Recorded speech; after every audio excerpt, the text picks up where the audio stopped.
Today, I'll be exploring the fascinating world of rap and its connection with the dark side of nature, none other than the 7 deadly sins known to bring down even the strongest warriors. From pride to sloth, I'll explain what these deadly sins are and how some of the biggest names in rap embody these ancient vices. Let's get started. Number 1, lust. Lust is an intense desire for something, usually related to sex or pleasure. It can be overwhelming and make you focus only on satisfying that desire, leading to impulsive decisions and harmful actions. Consequences of lust include damaged relationships, emotional pain, and even physical harm. It's important to control lust and prioritize respect, boundaries, and healthy connections. Number 2, wrath. Wrath is described as a strong, vengeful, and intense anger or rage towards others. It's like a strong storm inside you. Wrath can make you hurt others, damage vital relationships, and even get into trouble with authorities. It can also lead to feelings of regret, guilt, and anxiety. Controlling wrath is important to maintain peace and respect in our lives. Number 3, greed. Greed is an insatiable desire for wealth, possessions, or power. With greed, one can never be satisfied, no matter how much is acquired. This is often the motivating factor for the get what I want by any means possible mentality that leads people into doing illegal things just to get what they want. Number 4, pride. Pride is thinking of yourself as better than others, and this can be caused by having more possessions than others or by delusion. Pride is a dangerous trap that can make you feel superior to others. Pride can lead to arrogance, disrespect, and a sense of entitlement. The consequences of pride include losing friends, missing out on opportunities, and feeling isolated and alone. If you're not careful, pride can destroy relationships and hold you back from reaching your full potential. Number 5, gluttony. Gluttony is one of the 7 deadly sins, and it simply is an obsessive indulgence in food, drinks, and desires. Gluttony is when you overdo it with food, drinks, or other things way beyond what you need. It's like your appetite is in control, not you. Gluttony can lead to weight gain, health problems, and low energy. It can also make you feel guilty, ashamed, and sluggish. Your relationships and self-esteem can suffer too. Remember, moderation is key to a happy and healthy life. Number 6, slothfulness. Slothfulness is a state of being where complacency and laziness reign supreme, causing individuals to neglect their responsibilities and potential for growth. Simply put, it is a state of stagnation where a person becomes unmotivated and refuses to put in quality efforts in whatever responsibility they have. Slothfulness leads to lack of purpose, financial struggles, and decreased productivity in a person, and ultimately results in unfulfilled potential. Number 7, envy. Envy is the feeling of bitterness and anger at the success or achievements of others, or when you intensely desire something someone else has, like their possessions, success, or relationships. It is feeling resentful and bitter towards others for what they have. Envy can consume your thoughts, make you feel unhappy, jealous, and resentful. It can also lead to hurtful actions and damaged relationships. So focus on your own goals and strengths and be happy for others' successes. Since ancient times, the 7 deadly sins have been a part of human nature and continue to influence our thoughts, actions, and decisions today. From the tempting allure of lust to the corrosive resentment of envy, these sins can manifest in subtle yet destructive ways. And the world of rap is not immune to these vices.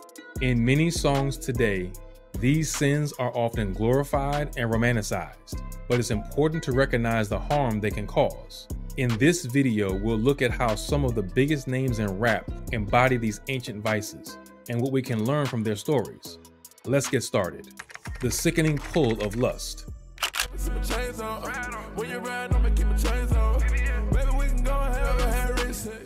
Future, a talented American rapper, has a way with words that's hard to ignore. But beneath his smooth flow and catchy hooks, he's got a reputation for singing about some pretty explicit stuff. His music is all about lust, the kind of all-consuming desire that drives him to pursue pleasure and intimacy at any cost.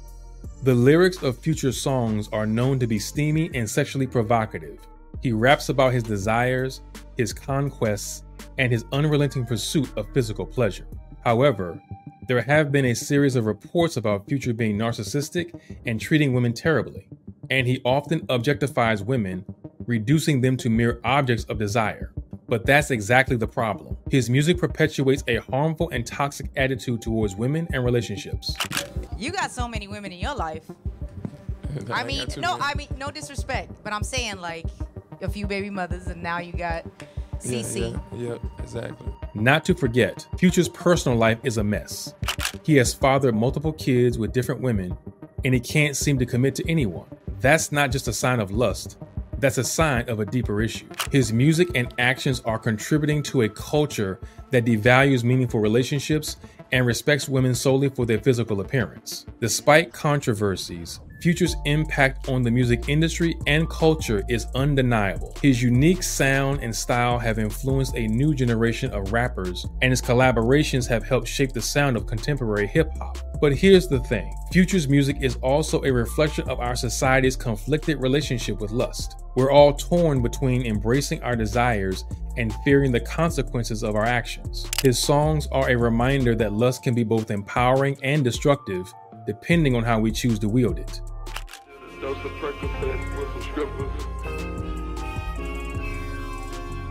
Future's life and music are a prime example of lust, prioritizing desire and pleasure over respect and meaningful connection.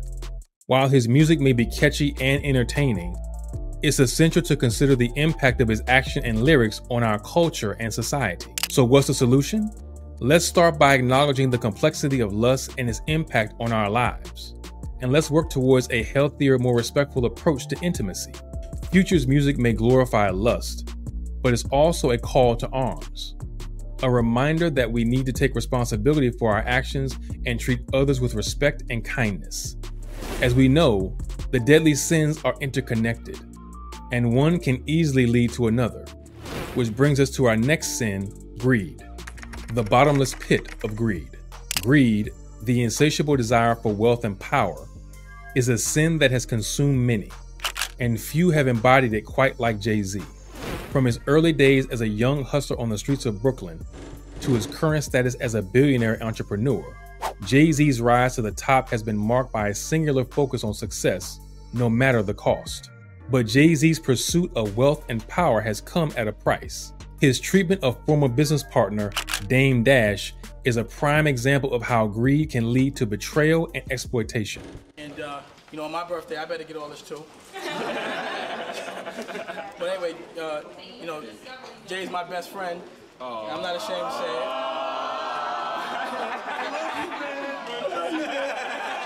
it. Jay-Z and Dame Dash were once like brothers, united in their quest for success. They co-founded Rockefeller Records in 1996, and their partnership seemed unbreakable. But as the label's success grew, so did tensions between the two.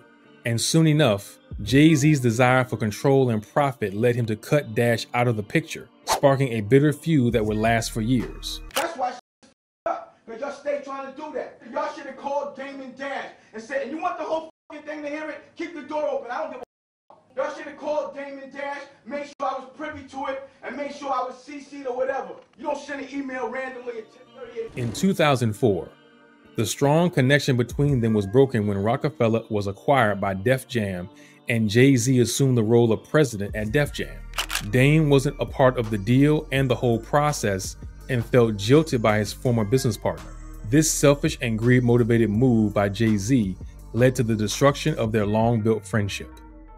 While it appears that both parties have decided to put things behind them and move forward, the weight of the betrayal and strain caused to the relationship may never leave. In the long run, when we prioritize wealth and power above all else, we risk losing sight of what truly matters: our relationships, our integrity, and our humanity.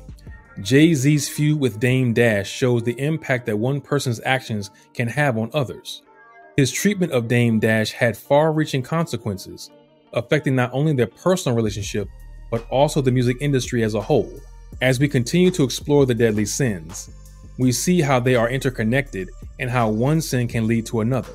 Lust can lead to greed, and greed can lead to pride, and so on. While greed seems to be the motivating factor for Jay-Z's musical career, this next rapper has made the sin of pride the theme of his career. The Pride track. Y'all want to go to Africa? I'm standing up and I'm telling you, I am Warhol. I am the #1 most impactful artist of our generation. I am Shakespeare in the flesh. Who better to exemplify this than the one and only Kanye West? Kanye West has been described as one of the most arrogant rappers thanks to his many outrageous outbursts and prideful moments. He is no doubt one of the most talented and controversial figures in the music industry. I'm the #1 artist in the world right now. I want you to document this right here. What I'm saying right now. I am the #1 human being in music. That means any person that's living or breathing is #2. Kanye West is undoubtedly his own biggest fan, and he is never afraid to speak his mind and proclaim his greatness to the world. However, Kanye's pride has led him to make weird claims and proclamations, often at the expense of others. He has called himself a genius, a god, and even the Steve Jobs of the music industry. But this unbridled arrogance has alienated fans, collaborators, and even his own friends and family. In his lyrics, Kanye often boasts about his accomplishments and his impact on the music world. But this relentless self-promotion has come at a cost. He has been accused of being narcissistic, selfish, and even delusional. And his public feuds and controversies have made headlines and sparked debate. Kanye's inflated ego has never made him see his wrongs. After all, he perceives himself a god. This isn't just a boast. It is a declaration of divinity, a belief that he is better than every other person. Where just like that, when someone comes up and says something like, I am a god, everybody says, who does he think he is? I just told you who I thought I was, a god. I just told you, that's who I think I am. Kanye West's proud claim to be a god is a testament to the power of pride in shaping our beliefs and actions. While pride can drive us to greatness, it can also lead us down a path of destruction. As we've seen with Kanye, unchecked pride can result in arrogance, entitlement, and a dangerous sense of invincibility.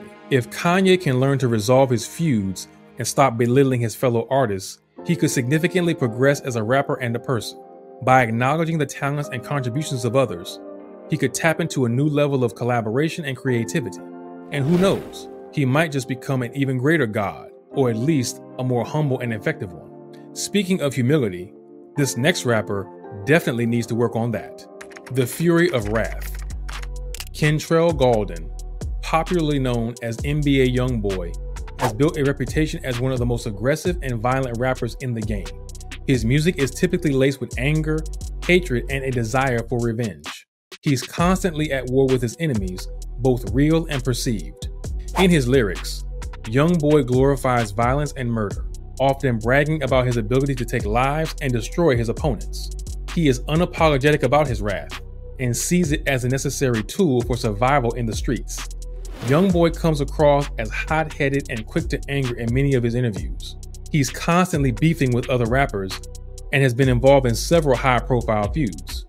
He sees himself as a warrior, always ready to defend his name and his reputation. But Youngboy's wrath isn't just limited to his music and interviews. He's also been involved in several physical altercations. In May 2019, a shooting in Miami occurred involving NBA Youngboy, resulting in the death of one male bystander and injuries to several others, including his girlfriend. Youngboy's wrath has often overshadowed his accomplishments. His propensity for violence and his disregard for authority have led him to multiple terms behind bars and countless legal battles. With multiple arrests and legal suits under his belt, his wrath has often landed him in hot water. From assault and battery charges to probation violations, Youngboy's anger has led him down a dangerous path. In 2018, Youngboy was arrested for assaulting and kidnapping charges stemming from a violent altercation with his then girlfriend. The video footage shows him violently dragging her across the floor, a disturbing display of his wrath. While on probation, Youngboy continued to struggle with his wrath. His probation officer had expressed concerns about his behavior, and he was ordered to undergo anger management counseling. It's unclear if he'll ever be able to escape the cycle of aggression that's defined his life. Despite his success and fame, Youngboy's wrath continues to consume him. He's constantly looking over his shoulder, waiting for the next threat to come his way. He's trapped in a cycle of anger and violence, and it's unclear if he'll ever be able to escape.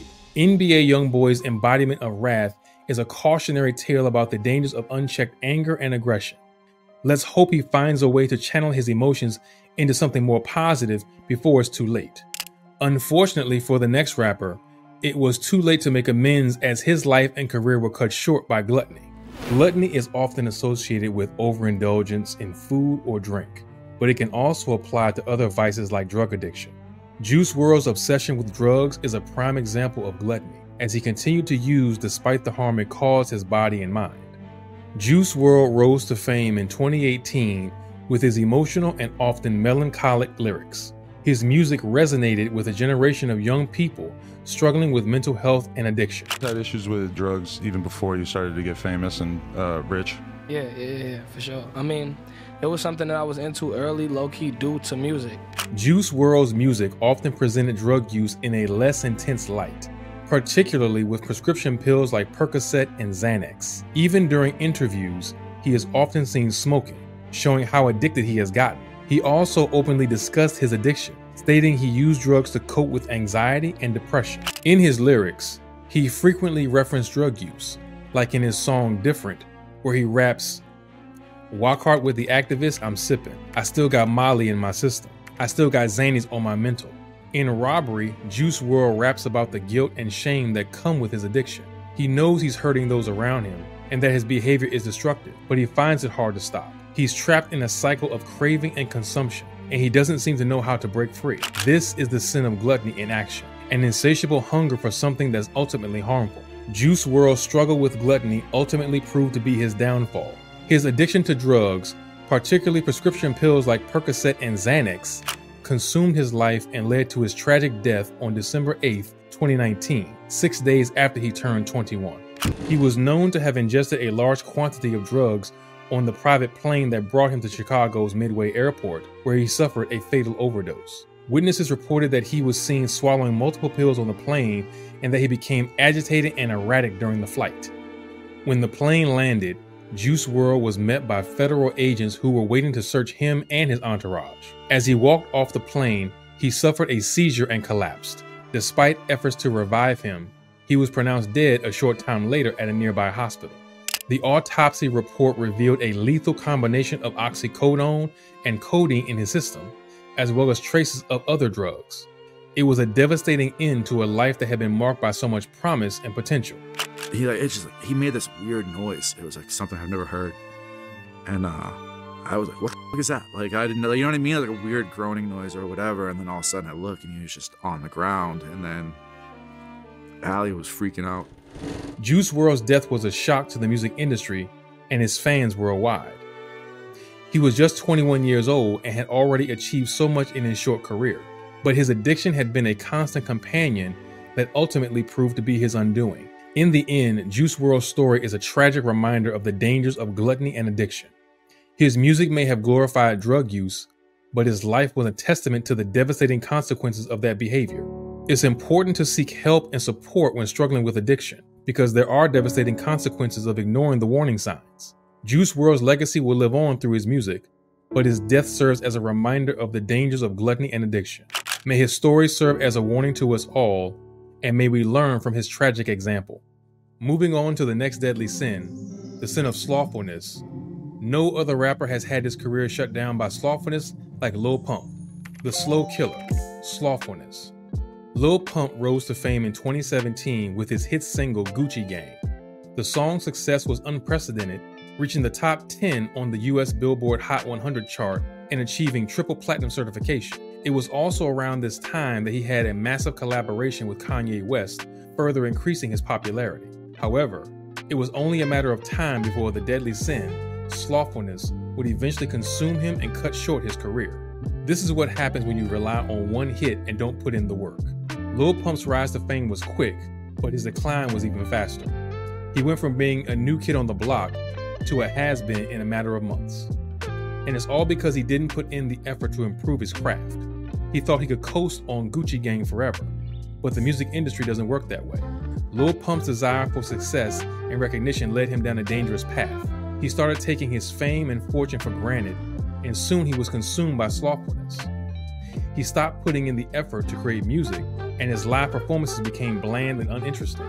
His inconsistencies soon became obvious because while other rappers released new singles, he had nothing to show. Lil Pump's slothfulness turned into a lifestyle. I'm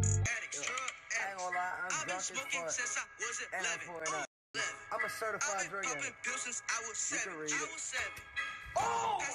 He was more focused on his image than his music, more concerned with his wealth than his craft.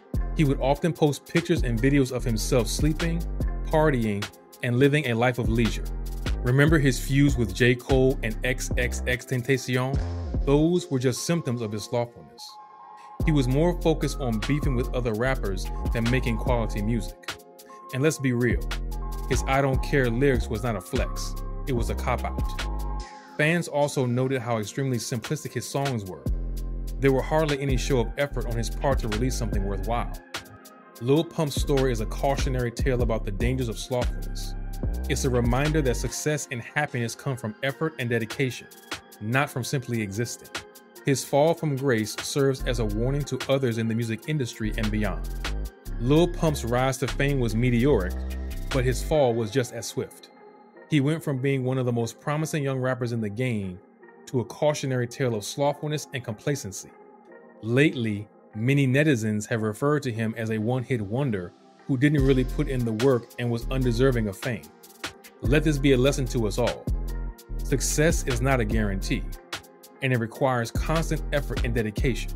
And lastly, but definitely not the least deadly of sins, is the sin of envy. The blinding green monster of envy. Yo Gotti, a Memphis rapper and CEO of Collective Music Group, has always been known for his raw energy and unapologetic lyrics. But behind the scenes, a toxic obsession has been driving him, a deadly envy that's consumed his every move. Fans initially believed that the rivalry was due to Young Dolph claiming to be the King of Memphis, followed by his 2016 mixtape release titled King of Memphis. To which Yo Gotti at a live performance replied by saying, "Another little dude told me that another little dude said he was the King of Memphis. And I was like, homie, what?" It was later revealed that the beef actually started when Young Dolph declined to sign with Yo Gotti's label, CMG, Collective Music Group. Dolph instead chose to remain independent and start his own label, PRE, Paper Route Empire. This move sparked a heated rivalry between the two rappers and their respective labels.